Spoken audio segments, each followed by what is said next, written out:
Yeah, okay, it's evil. Okay. Yeah. What if I show you that the one who taught magic is Allah? Oh, no. I think you're gonna go to the story of Harut and Doesn't matter. The only no. one who taught magic is Allah. Okay, but that's not black magic. You It said is. black It magic. is. You didn't. There's nothing You is called didn't white. say. There's nothing is called white magic and black magic. Magic is magic. Did your God Allah open a Harry Potter school to teach magic? Yes or no? You're conflating certain stories in I'm the not. Quran. And I'm not. And just to show you, okay, if I ask you, if somebody doing magic for someone to divorce his wife, is that a good magic or a bad magic? Is it evil or good? yeah, okay, it's not good. Okay, so Allah, He opened a school. Guys, she said, and thank you for being honest, chapter 2, verse 102, it says that Allah, He opened a school for Harry Potter. He sent two angels, their name is Harut and Marut. And he taught magic to the people. And But he taught it's them this specific. magic. Hold It's on. specific. It's a specific magic. It's Okay, not but like you just said it's not good. But you just said this is not good. So, guys, Allah, He taught a specific magic, and the purpose of it is to make a wife divorce her husband. I mean, how evil is that more than this? you know, like I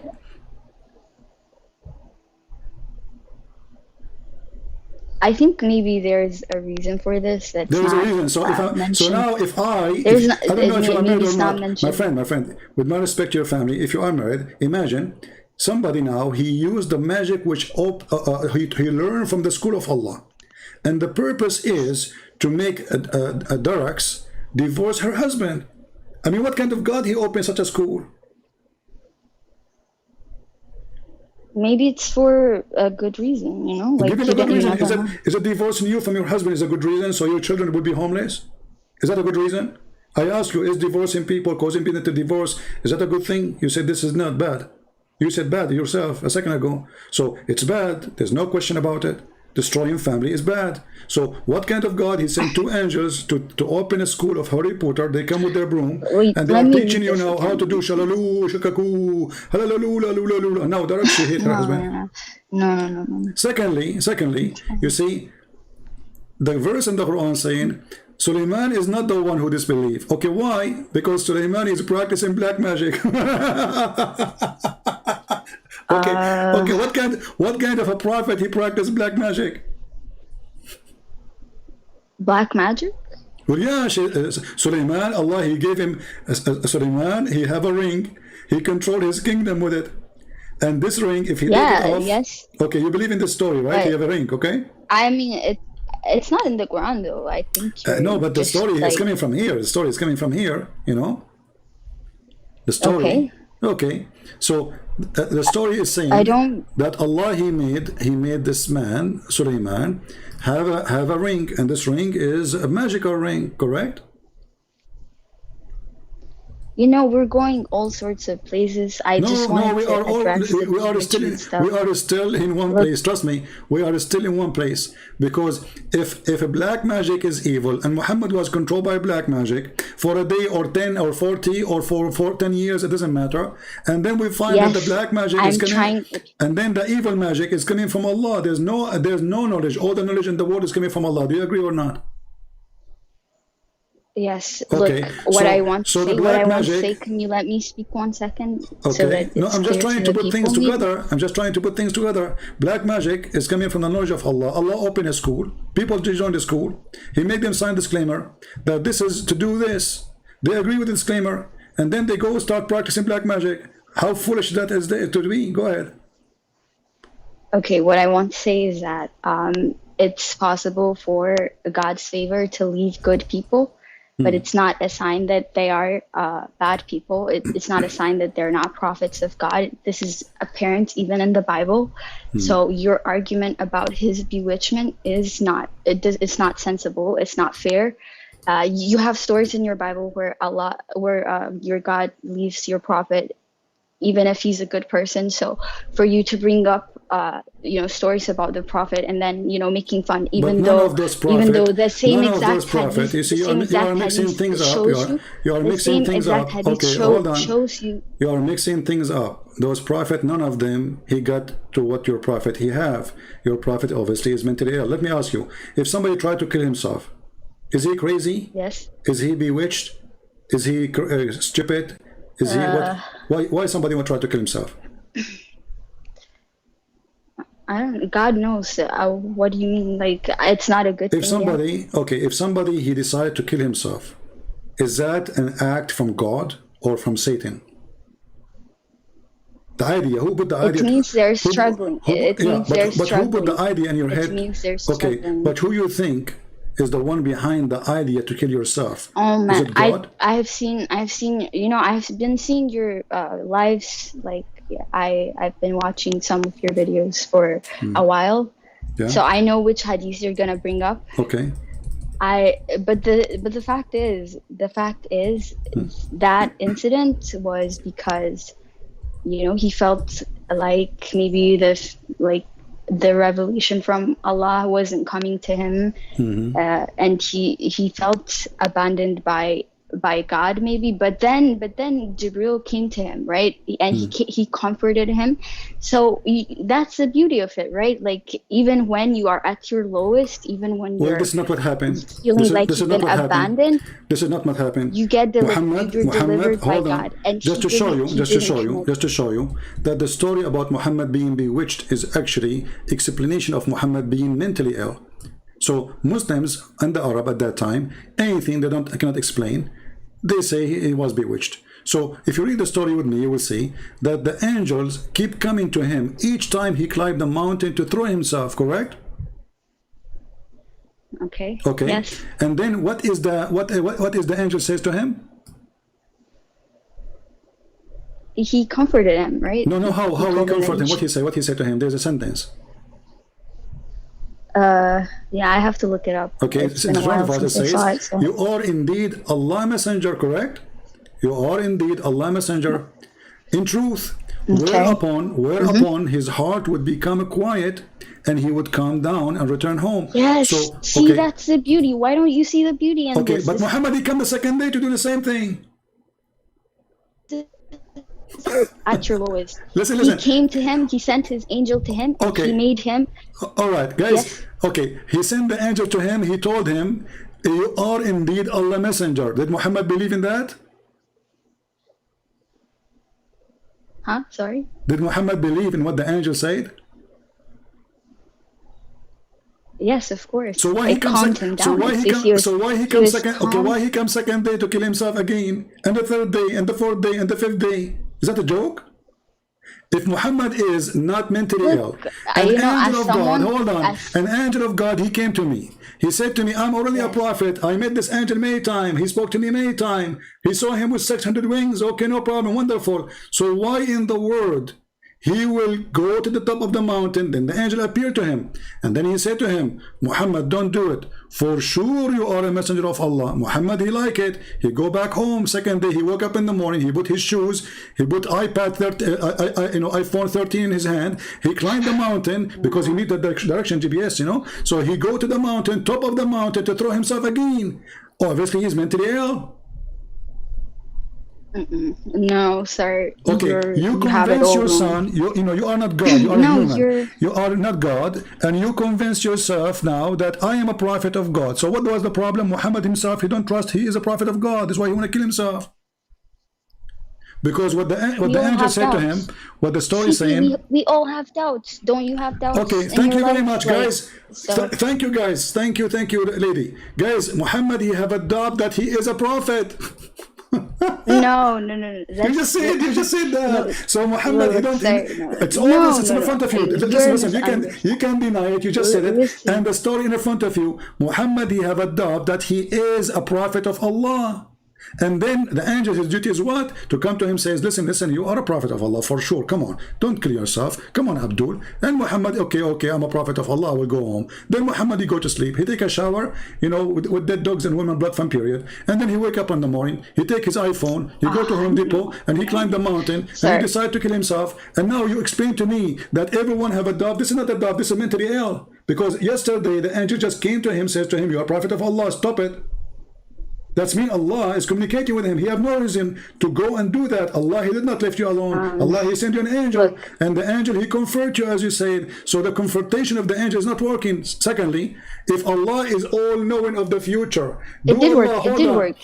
I mean, no, it did not work. This is initially, Let me tell you why. This is if Allah want to save Muhammad from killing himself, from throwing from the top of the high mountain, why he waited and then the poor guy go to the top of the mountain? Why Allah don't send the messenger, the angel, in the front of his room? Hey, Muhammad, where are you going? Don't go to the top of the mountain. So he leave the poor Muhammad. He climbing the mountain. He sweat. He go. Now he's on the top. Now he's going to throw himself. And now the angel appear. I mean, what is it? What a joke.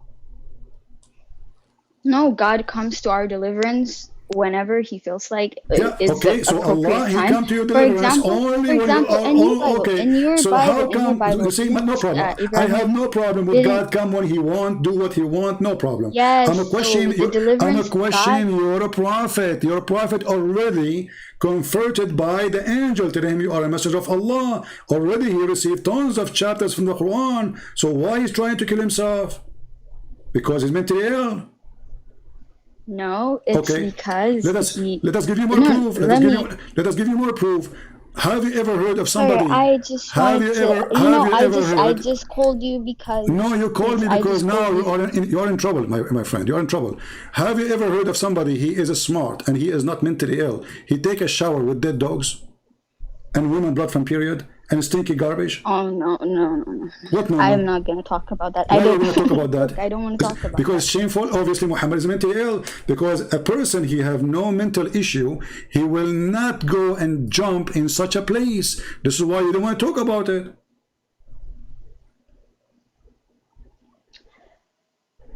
Look, certain hadiths, you know, they're not very reliable. Oh, so, it says Sahih. I will show you only what is Sahih. I will not show you something not Sahih. Here we go. This is Sahih in the front of your eyes.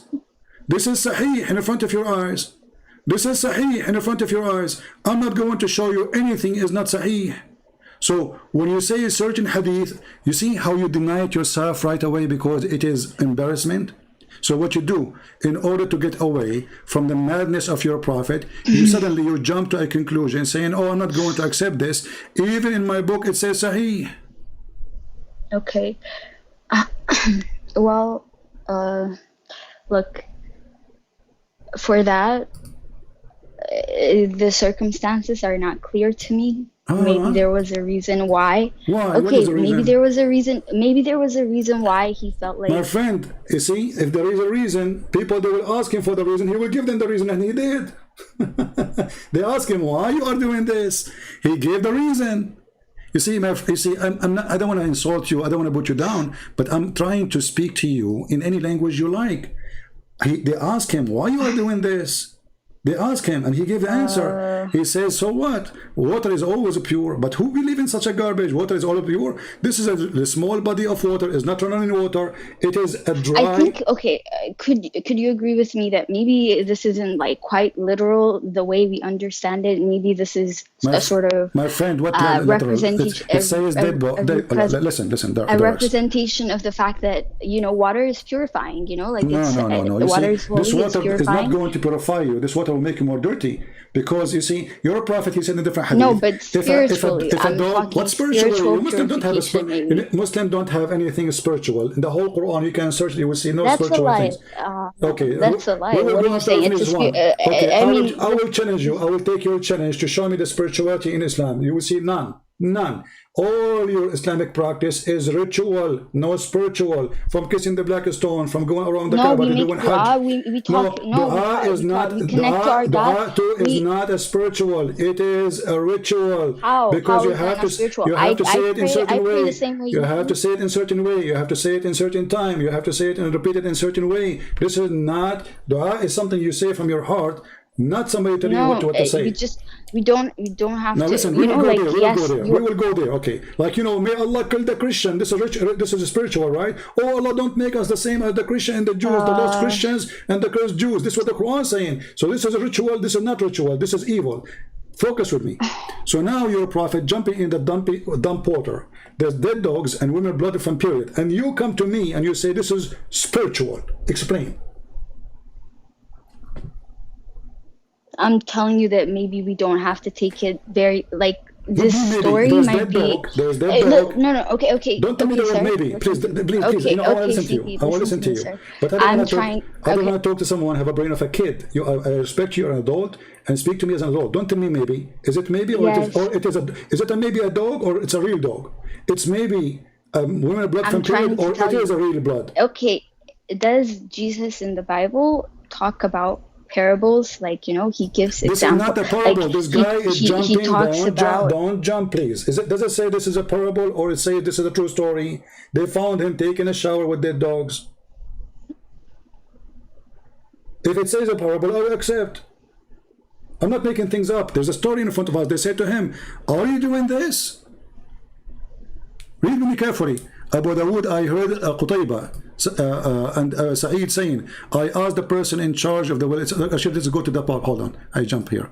I heard that the people asked the Prophet of Allah, water is brought to you from the well of Bida'ah, is the well of which dead dogs and menstrual clothes and excrement of people thrown in. Muhammad, he says, water is always pure. More story here. Maybe when he says that one, it was said, oh Allah Messenger, shall we use the water of Bida'ah to perform ablution, which is menstrual rags and flesh of dogs and garbage dumped in it? He says water is always pure. Continue. It was said, O Messenger of Allah, you perform wudu. He performed wudu there in the well. Okay. I've read it. I've seen this slide. So is that ritual? Is that a spiritual, or this is physical? Okay, I'll be honest with you. I don't know how to justify this. I don't know. I can. So, he's crazy. This is an act of a crazy man. Muhammad, he have a drinking water in his house. No, don't say that. Don't Muhammad, he have a drinking water in his house. Do he drink from the same water? No. Okay. So why he's doing this? Okay. So I haven't found a reasonable explanation for this. You don't but have I can a reason. tell you, you cannot, because he's obviously for me, he's mentally ill. But for me, at least, you know, like, I can give you what I think, right? I'm not gonna claim that this is, you know, like, it's the understanding of every Muslim. First of all, when I'm calling here, you know, I'm calling on behalf of me. I don't want people to think that, you know, like, I'm speaking for everybody. But for me, the way I understand it is that this might be a parable of sorts, where he's talking about maybe the purifying nature of water. Maybe this happened when he was under the practice of a black magic. Okay, I want to move away from this because look, again, I claimed that I don't know, so I just want to move away from it. Okay. I think I've addressed what I wanted to. I have told you that, one more thing. I want just to make it more clear how much you understand of your religion. Is Muslim women are allowed to see people in the street if they are dressed like, I mean, nothing? Wait, what do you mean? Like, should you cover your eyes when you see a man, or you can see a man? You should lower your gaze, but I mean, you're allowed to watch. What do you mean? Like, you're supposed to see people? Yeah.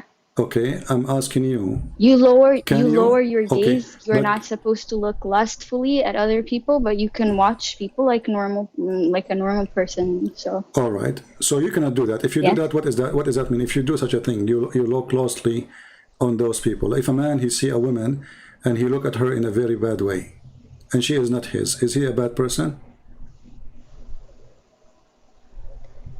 It's not advised, yeah, but what is that? Is it he's a bad or he's a good? We have to control our lust, is what I'm trying to tell you, right? Obviously, we're human beings, so what happens in the end is it depends. If I go to on the circumstances. It depends on the circumstances. Don't give me see, you are not being honest now. can a man look at a woman? She is not his in a sexual way.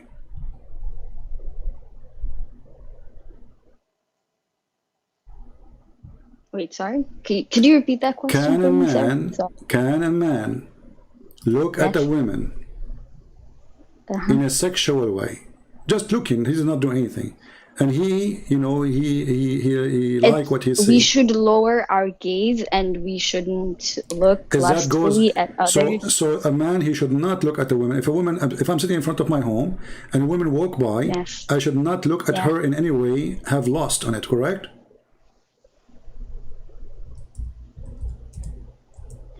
Yes, that's advice. Okay, yes. Advice. But I like the word advice. advice. What advice mean? Is that a sin? Is that a sin or it's good? Yeah. If I see a woman, let us say a woman, she walks in front of my house. It's not good. It's bad, right? Okay. It's not good. So how do you explain to me your prophet, a woman, she walked by his house and he stared at her and he got so horny. He got horny from what? From looking at her iPhone 13? Again, like I said, sir, it depends.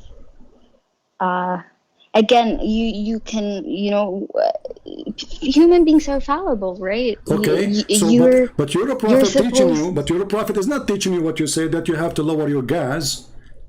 Your prophet now is practicing the opposite. Look, let me ask you, you as a woman, when you go in the street, are you allowed to look with your eyes and see people in the street? Yeah, no. Okay. If a friend of your husband, he's a nice person, he come to visit you, and you are wearing the hijab, are you allowed to see him? And your husband is there. No. Your husband is there. You can see him? Yeah. You can or you cannot. Just in general, you're not supposed to lustfully look at any people. You're supposed to lower your gaze and have pure intent when you interact with people. What if your husband, friend, he is blind? Is it okay if you are in the room not wearing hijab? What kind of scenario is this? Like, well, I'm asking. I want to learn. I'm asking you. Is it okay to wear hijab and he is blind? He's blind. He can't see you. Is it okay? Sure, why not? Sure, yeah, why not? Sure. So, sure. Do you agree with me that if your husband, he says to you, you have to wear hijab because there's a blind man in the room, that will make him crazy? It doesn't. You should wear your hijab anyway. No, inside the house you wear hijab. You're inside your house, and the man inside your house is visiting your husband. He's next to you, and he's blind. Yeah, but he... Why do you want to wear the hijab? Is the guy is blind?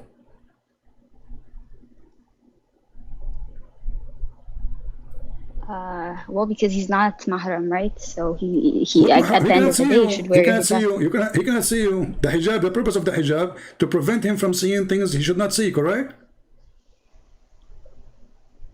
The purpose is modesty. No, the purpose is he cannot see you. He should not see things is forbidden to see. I don't know where we're going with this. I'm asking so confused, you. Okay? I want to see how much honest. I want to see how much honest you are. So if you have the cousin of your husband, he's coming to your house and he is blind, and you are sitting next to your husband. You're not alone. I'm not going to be alone in the room. I'm saying you are with your husband in the same room. Let us say living room. If there's anyone who's not mahram to you, you have to wear your hijab. That's what I know. The guy is blind. That's what I'm telling you. The guy is blind. Should you cover yourself in front of a blind guy? You know, why should you follow different rules for different people? I'm not asking you for different rules. I'm not asking you. The purpose of the hijab. You see, my friend, you are being hypocrite now. You are being hypocrite. It's just because you don't want to see that your prophet is mentally ill. A man, he came to visit Muhammad, and this man is blind. And he ordered his wives to cover themselves. I asked you, can you see people? Can you walk in the street, see people? You see, right? Mm-hmm. Okay. Yeah. Do you watch TV? Yes, you do. There's no different. The person in the TV, he cannot see you. You watch a movie, the guy, he cannot see you. And you are not wearing hijab. You are wearing whatever clothes you have. So now it's okay because he cannot see you. So your prophet, he come with a conclusion or logic because his wives get him busted. Mm-hmm. He ordered his wife to wear hijab. The guy is Ibn Maktoum. He is a blind man. He come to visit Muhammad. He told the wives, cover yourself, cover yourself. The wife, they said, cover yourself from what? He is a blind man. He said, oh, well, he's blind, are you? Based on this, Muslim women, they should not see any man. So if hijab mean that a woman, she cannot be seen, that's mean Muhammad is a fool, because the man, he cannot see her, he's a blind, totally blind, born blind. If the hijab mean that even a blind man we have to wear in front of him, that means Muslim women, they cannot see any man, including a blind man, without hijab. And this is totally stupid, because the purpose of the hijab, that if someone is a stranger for you, not like your brother or your father, he should not see your hair, because it's a private part, which is very funny. So now the man is blind, they will not talk. Muhammad, he is not even talking. He said he cannot even recognize us. He do not know us. He never saw us. He cannot recognize us. So he will not even notice we are here. He says, oh, he's a blind. Are you blind too? This is an answer of a crazy man, not of a man who have any logic. Not a man who have a, because his wife got him busted. They gave him an answer which is showing that he's stupid. Well, he's blind. Why do you want to wear hijab? So now I ask all Muslims, if you are truthful, follow the Prophet of Islam, then you should not let your wife go in the street. Actually, you now are committing sin according to Islam. Isn't your Prophet, he says your voice is a awra? Your voice is a private part. The women, she have 10 private parts. No, yes, come it on. is. You can talk to anybody. Like, there's no, see, you're making up stuff now. Okay, hold on. Guys, okay, but what? I don't understand.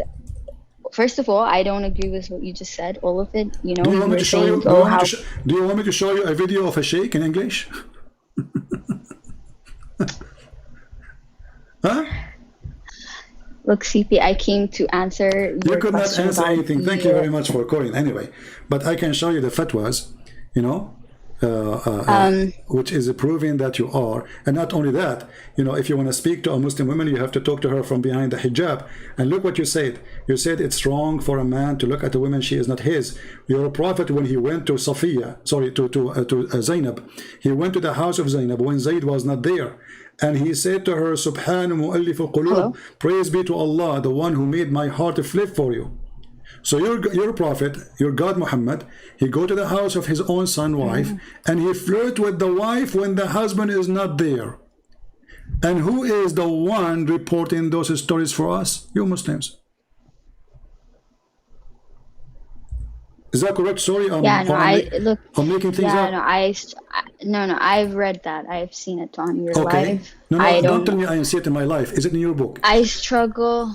Okay, is that true? I struggle with that story. I don't know. I don't know what this is about. You know, I'm not. What do you mean you don't know? You see, my friend, listen. You have to be honest. You struggle with this story because this guy, he is teaching you supposed to be decent. Then he himself is the last one to be decent. He go to the house of a man. He's married. Regardless his wife like him, don't like him, she is his wife. So Muhammad, a woman, she walked in front of him, he got horny.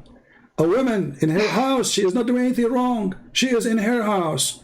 And she opened the door for someone, supposedly he is the father of her husband at that point.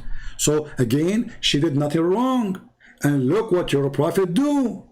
He go to the house of the man, he flirt with the women, and he said to her, oh, praise be to Allah. Even he used the name of God. He abused it to make it lawful for him to flirt with married women. How even you insert the name of your God there? Aren't you ashamed? How you say praise be to Allah for a woman, she is married? My heart flip for you. Allah, he make it a flip for you. And then he made a verse in the Quran saying, Allah, he told me to tell you. Why do you want to divorce you liar? A second ago you were in the house of the guys flirting with the wife. When the husband, he came back, the wife, she told him, your father was here and he said this to me. The story says, Fatina Zayd, he got at Zayd. He went to his father's house, he said, Father, I want to divorce her. He knew that there is a relationship between them. And look how bad this wife, she did not say to him, shame on your father. Look what he did. She loved it. Because why she went and married the poor man who was adopted? He was just a slave. And she will not have the king. So she loved the opportunity. She will be the toy of Muhammad. She will be spoiled. Can you answer this? Isn't it this is a behavior of a person, he is mentally ill? He's mentally ill. A person have a brain. Let us say, for the sake of, he's a true prophet or not. Let's say he's not a true prophet. But if he have a little brain, he will not do this, because obviously this is wrong. Maybe, maybe there's a wisdom behind this story. That there's a wisdom. It's not Guys, there is a wisdom to go to the house. Okay, I go to the house of the Lux. All the Lux. I don't mean to insult you. No, it's for me to ask. You see, you keep saying don't ask because you're trying to protect a filthy man. So you are saying now, a man, he go to your house, and now you are in the house of your husband, and you are married, and this house claimed to be a long beard sheikh, and then you open the door for him, trust in him, and he said to you, may Allah, he made my heart to flip for you. And you say there's a wisdom behind that. No, I'm saying that maybe there's something we're missing in this story. We're missing. I have the whole story in front of you. I'll openly admit that this story doesn't make sense to me. Like, I don't think it's right. But the fact of the matter is, we don't have the wisdom of God, so I don't know why. God, you have no wisdom. I don't want to use a language which is not fit to speak to a lady, but obviously, Aisha, she got him busted. She said, "Inni ara rabbuka yusari'u ila hawaka ya Muhammad." I see that your God, he run into your temptation, Muhammad. So this God, he always in the service of the private part of Muhammad. And Aisha, she got him busted. Why does God, he always run into temptation? Look, this is Aisha. This is Aisha. This is not a Christian woman. She said she noticed Muhammad. He made a verse saying any woman she give herself to the prophet to do what with her? To have sex with her. What kind of a prophet? He need women. Already you have many women. Why you are making a verse says any woman she wish to give herself to the prophet? And then Aisha, she said, it seemed that your Lord hastened to satisfy your desire. Aisha, she is not a fool. She knew that her husband is a fraud. I don't think it's this. I don't think it, like, the context of it is just to show that read it. The women, they are offering he has themselves. the favor of God. Okay, he has the favor of God. Okay, take care. Yeah.